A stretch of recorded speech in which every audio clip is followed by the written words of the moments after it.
السلام علیکم، میں ہوں محمد زبیر عارف اور آپ دیکھ رہے ہیں میرا یوٹیوب چینل زبیریات۔ معزز سامعین، ذرا تصور کریں، آپ ایک ایسے دور میں ہیں جہاں سائنس نام کی کوئی باقاعدہ شے موجود نہیں۔ آج جیسی جدید ٹیکنالوجی، طبی آلات اور سائنسی تجربہ گاہوں کا کوئی تصور نہیں۔ Medical college, laboratories, ultra sound اور مائکروسکوپ کا کوئی وجود نہیں۔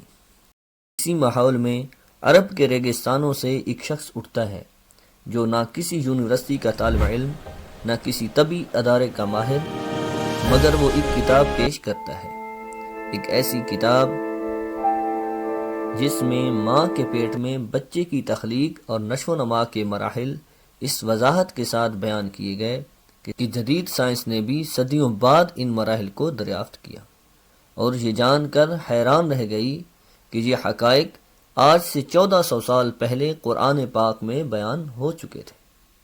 قرآن پاک ماں کے پیٹ میں انسان کی تخلیق کو 5 مراحل میں بیان کرتا ہے اور سائنس انہی مراحل کی تصدیق کرتی ہے۔ سب سے پہلے قرآن پاک جس مرحلے کا ذکر کرتا ہے وہ ہے نطفہ، یعنی ایک حقیر سا قطرہ۔ سائنس بھی یہی بتاتی ہے کہ انسان کی ابتدا ایک مائکروسکوپک سیل سے ہوتی ہے۔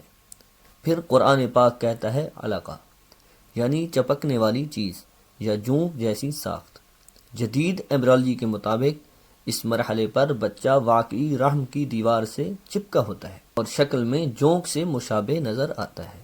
اس کے بعد ذکر آتا ہے مضغہ، یعنی چبائے ہوئے لوتھڑے جیسی حالت۔ سائنس بتاتی ہے کہ اس مرحلے پر بچے کے جسم پر دانتوں کے نشانات جیسے ابھار بن جاتے ہیں، بالکل ویسے ہی جیسے قرآن پاک نے بیان کیا۔ پھر قرآن پاک فرماتا ہے ہم نے مضغہ سے ہڈیاں بنائیں اور پھر ان ہڈیوں پر گوشت چڑھایا۔ آج کی سائنس اسی ترتیب کی تصدیق کرتی ہے کہ پہلے ہڈیوں کا ڈھانچہ بنتا ہے اور بعد میں پٹھے اور گوشت اس پر آتے ہیں۔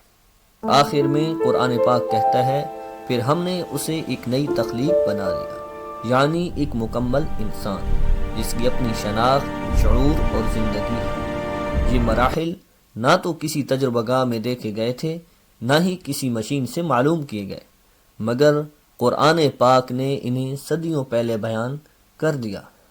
یہ علم انسان کا نہیں، یہ وحی کا کلام ہے جو ماں کے پیٹ کے اندھیروں سے لے کر انسان کی پہچان تک کے سفر کو بیان کرتا ہے۔ یہی قرآن ہے اور یہی اس کا معجزہ ہے۔ اگر آپ کو ہماری یہ ویڈیو پسند آئی تو ویڈیو کو شیئر اور لائک کریں، چینل کو سبسکرائب کریں۔ دیکھتے رہیں، سیکھتے رہیں اور خوش رہیں۔ السلام۔